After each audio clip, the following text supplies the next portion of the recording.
is Phil Rees. I've spent much of my career meeting men and women called terrorists in the West. It used to be said that one man's terrorist is another man's freedom fighter. But after 9/11, that seemed to change. Either you are with us, or you are with the terrorists. Western politicians list dozens of terrorist organizations.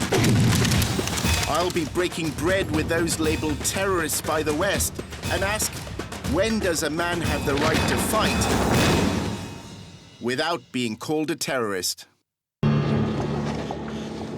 The tribal areas of Pakistan, the front line of the West's war on terror. For outsiders, it's one of the most dangerous places on earth.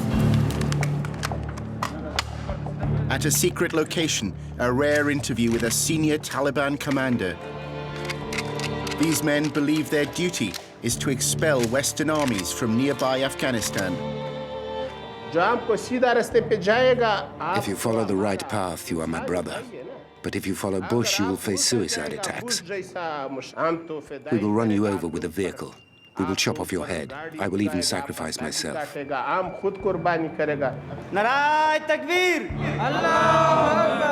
Pakistan is a nation on the edge of a precipice and the cornerstone of the West's war on terror.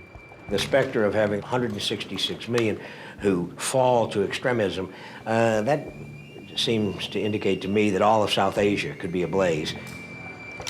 I'll go to the birthplace of modern jihad and find a country at war with itself.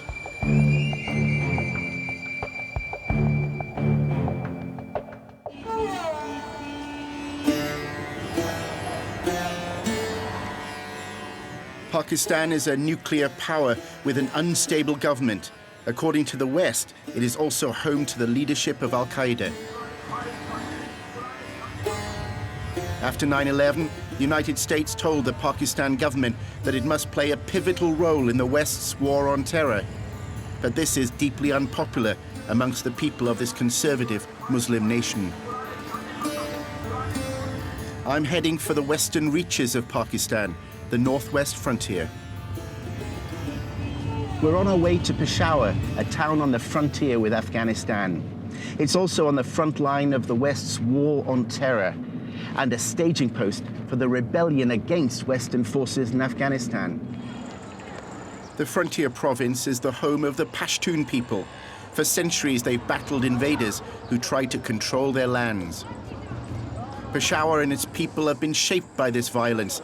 The Persians, Mongols, Sikhs, and the British have all occupied the city. The province is in turmoil once again and facing a different kind of invasion. The Pakistan government has sent thousands of troops into Pashtun lands to confront Islamist rebels.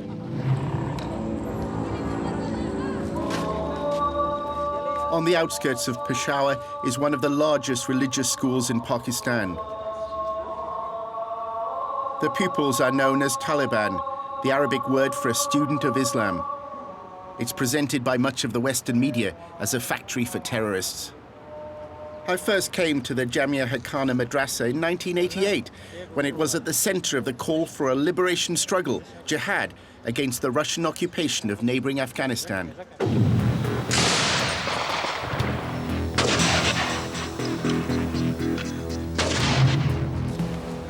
Money from around the world funded holy warriors, or mujahideen, from this school. They crossed the border to expel Soviet troops. In those days, I dressed as a mujahid and, along with most Western journalists, celebrated the right of tribal warriors to fight foreign invaders. They were lauded as freedom fighters. The school was also at the center of the Taliban takeover of Afghanistan in 1995. Many senior members of the former Taliban government were pupils here, including its fugitive leader, Mullah Omar. I've come to see one of Pakistan's most experienced religious politicians, who's also known as the father of the Taliban. Sami-ul Haq recalled our meeting in the 1980s and how the West's attitude to the Mujahideen has changed. We ask America, What's the difference between the situation then and now? Then, everything was legitimate according to you. It was a war of freedom. Now you call it terrorism. If this is terrorism, then there would be no way for oppressed and subjugated nations to fight for their freedom. The West's proxy war in Afghanistan fostered a belief that given faith and commitment, a group of poorly armed men could defeat a superpower. It has inspired the region, whose people found a new confidence in their religion and identity. At a nearby restaurant, I went to see an old friend, Rahimullah Yousafzai. We recalled our first meeting in 1988. The first card I ever put in there was your card. He's one of the most respected journalists in the tribal areas and conducted the last known interview with Osama bin Laden.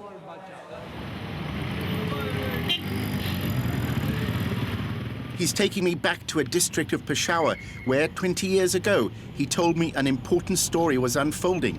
At the time I ignored his advice. It involved the founders of what would become Al-Qaeda. Here there was a place on the left, which was one of the places used by the Arabs. And I'm sure Osama bin Laden, Abdullah Azam, Ayman al-Zawahiri, everybody has been here to this place. Well, when I went there, of course, I discussed it, and we said nothing important was going on there. Well, nothing important outside, but inside. Well, yeah, but it didn't seem. We missed the importance of the idea of jihad, how potent that was, and how its effect would linger for so long. You know, I mean, we just missed it. Yeah, that's true. In these houses, Rahimullah met fighters from around the world, all brought together by jihad against the Soviet Union. They would come here on the way to Afghanistan, stay here for a while, and then also the guys who had already fought in Afghanistan or trained, on the way back they would stop here and stay here. This was like, you know, for rest and recreation. The ideas born behind these gates apply today against a different enemy. There is now a new generation of fighters who are willing to die for Islam and for their homeland. And these guys, you can call them Taliban, militants, you know, Al-Qaeda, whatever. But these people are going to stay here. They won't go away. They won't give up.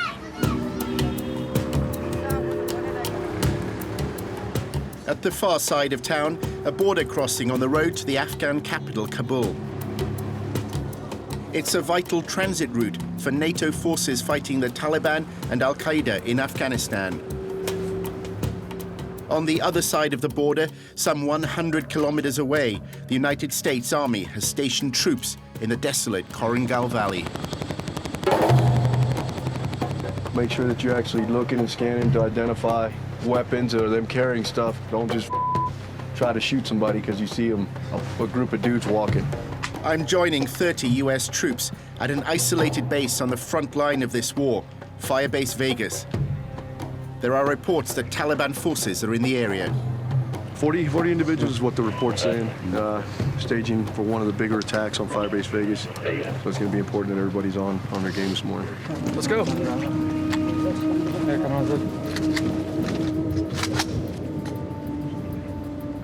Oh, we're just getting spaced out, so in the event that we do get hit, we're not all in one area. Sergeant Martinez and his men are joined by soldiers from the Afghan army. They set off on daily patrols in search of Taliban militants.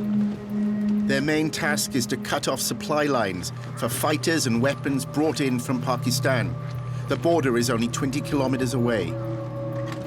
This is dangerous work. These patrols act as bait, designed to draw the Taliban from their hideouts. The terrain is also ideal for guerrilla warfare. They're just kind of watching for that one vulnerable individual or one point in the terrain, and they'll just let off a few rounds and try to ambush us and take off. The soldiers arrive at a village. Houses are searched for weapons. The villagers are suspected of supporting the Taliban.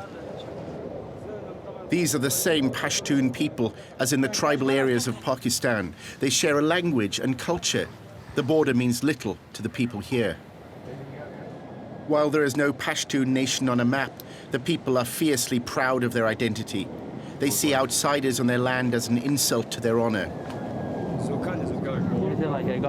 This man returned to his village after being in jail for 2 years, accused of being a Taliban fighter. He now says he no longer cares about politics. The presence of children in the village is a good sign for the patrol. The last report we received was they were going to try to move the kids out of the area, so they move the kids out. They move all the children before an out. attack. Right before an attack, so that way, once we start shooting back, we're not going to injure any children.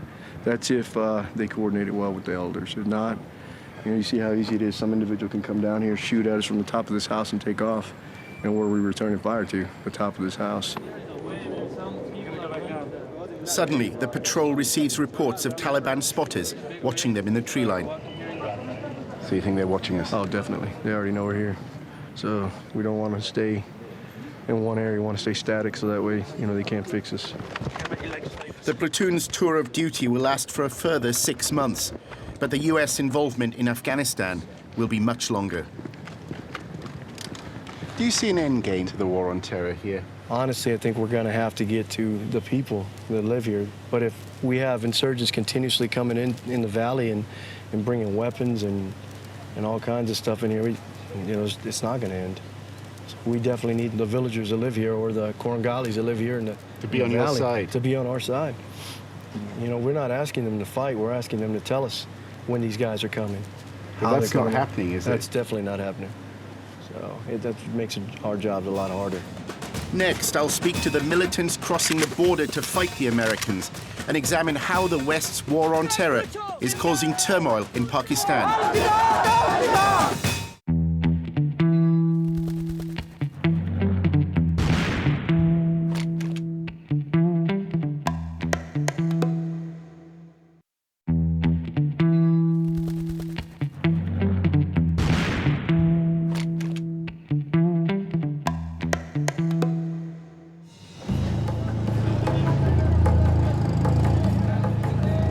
To understand what's happening on the Afghan border, I need to visit Rawalpindi, the home of Pakistan's intelligence service, the ISI.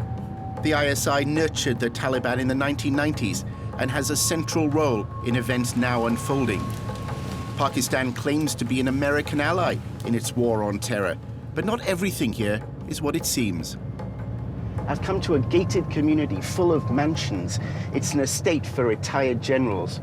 And I've come to meet a man who was head of the Pakistani intelligence services at the height of the Afghan war against the Russians. But he still has his fingers in many pies. Does the war on terror mean anything? Bunkum. It is out of George Bush's hat. No, it's nothing there. This is nonsense. General Hamid Gul effectively controlled the Mujahideen in the 1980s. He funneled money from Saudi Arabia and the CIA to jihadi groups. What Taliban are doing is perfectly understandable. They will never stop crossing the border to help their brothers because they think they are in distress. It's a good cause, it's a moral cause, and this is a cause that have always recurred in history. So basically you're saying that until America leaves Afghanistan and the Western powers, NATO, you see no peace on the borders of Pakistan? No, none at all. There's a natural and unavoidable tie-in between success in Afghanistan and success in Pakistan. I think it's a problem for everyone, from the government of Pakistan to the government of Afghanistan to the coalition forces. The Pakistan government's public support for the United States war on terror has provoked widespread anger, made worse by American missile strikes against so-called terrorist targets inside Pakistan. The specter of the Pakistan army fighting its own people is also causing tension within the military. There are now open calls in the capital Islamabad for jihad and an overthrow of the pro-Western government. This demonstration is outside the Red Mosque. At one time, it provided sanctuary for fighters traveling to Afghanistan. But in July 2007, Pakistan's security forces stormed the mosque, killing at least 100 people, probably many more. The siege of this mosque proved to be a turning point. Osama bin Laden became directly involved, calling on the people of Pakistan to rise up against their president, who he called an infidel. The enemy was no longer simply the Western forces in Afghanistan. It was the Pakistani government and military as well. Islamist groups demanded that Pakistan end its support for the West's war in Afghanistan. I think at the popular level, the war in Afghanistan is always unpopular. It has certainly destabilized parts of our country, the frontier. But I think the bottom line was the US was going to do it, was going to intervene. It was better that we were able to at least influence what was happening rather than be on the other side and be penalized. You have to be realistic. We are not going to go looking for a fight with the United States. The United States is, in effect, asking the Pakistan government to order its army to kill its own citizens. In doing so, it's fueling support for the Taliban. I'm heading towards the Taliban heartland, deep inside the tribal areas. In this region, the government has little influence. I've arranged a meeting with a unit of the Pakistani Taliban. The fertile plains of western Pakistan turn to desert before rising to the mountains of Afghanistan.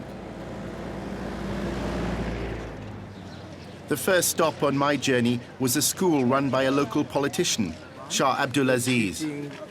You have 420 students here. He's a vocal supporter of the Taliban and critic of the Pakistan government's support for the West. Our government is a kind of American slave. Pakistan's independence and honor have been given away to America. The government's fighting someone else's war, and we condemn this. They told me that the West fails to understand them. They only ask for what the West takes for granted, the freedom to choose their way of life and the right to fight an invading army. The school is only a 3-hour drive from the capital, Islamabad, but the government has no role here. Shah Abdulaziz has funded the school himself to prevent any state involvement. He provides free education to young orphans. I look after all these children. Their fathers and mothers are dead. They are from the Pashtun tribal areas. Most of their fathers have been martyred doing jihad in Afghanistan.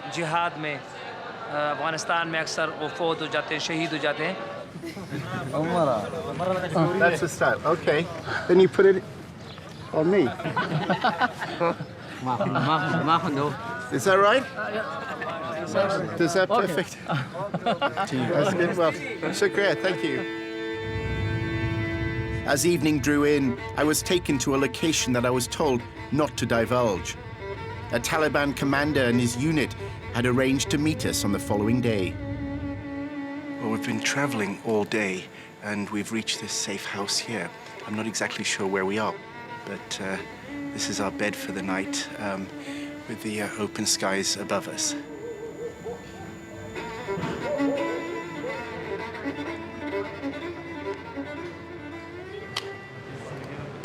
In the morning, the Pakistani Taliban arrive. They move freely around the tribal areas, though are careful to avoid direct contact with the Pakistan army. The commander gave his name as Haji Yaqub. He asked us not to show his face. He's a veteran of the first Afghan war against the Russians. Now his enemy is the American and NATO troops in Afghanistan. Even though he's from the tribal area of Pakistan, his loyalty is to the leader of the Taliban in Afghanistan. Our leader is Mullah Omar, and we're his mujahideen. The Americans and the West says that, you know, you're from Pakistan, Afghanistan's another country, it's nothing to do with you.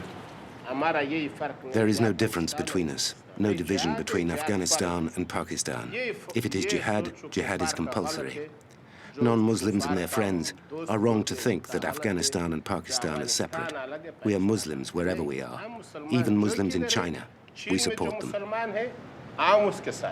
Both the governments of Pakistan and Afghanistan have offered to negotiate with the Taliban, but only if men like the commander sever ties with Al-Qaeda. Can the Taliban separate themselves from Al-Qaeda and bin Laden? I don't accept that the Taliban and Al-Qaeda are two separate entities. They are one body.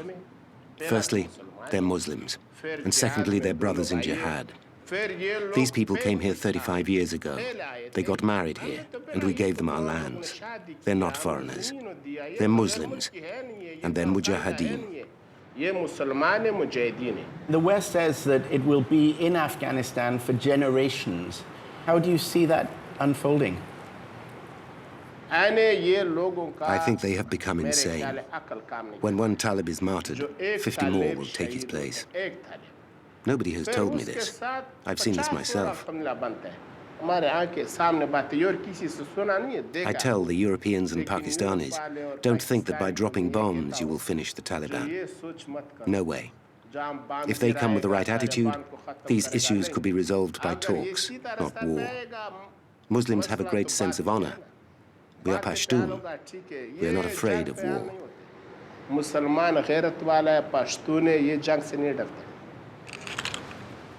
The West's war on terror, with all its military might, has been unable to conquer an idea born in Pakistan 3 decades ago.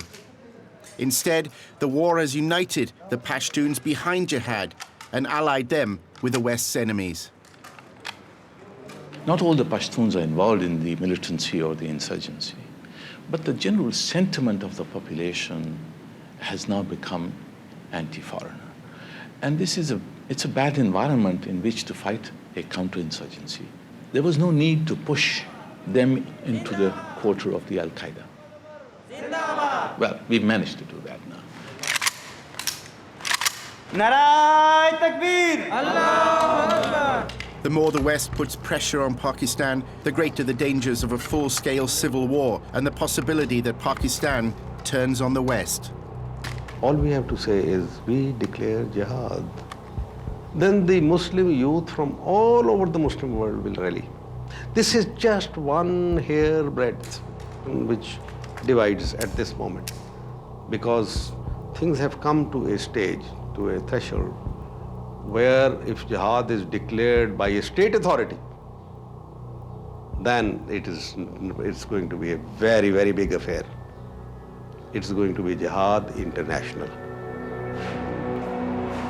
This is the West's nightmare, but one that its policies in the Pashtun lands may be turning into a reality.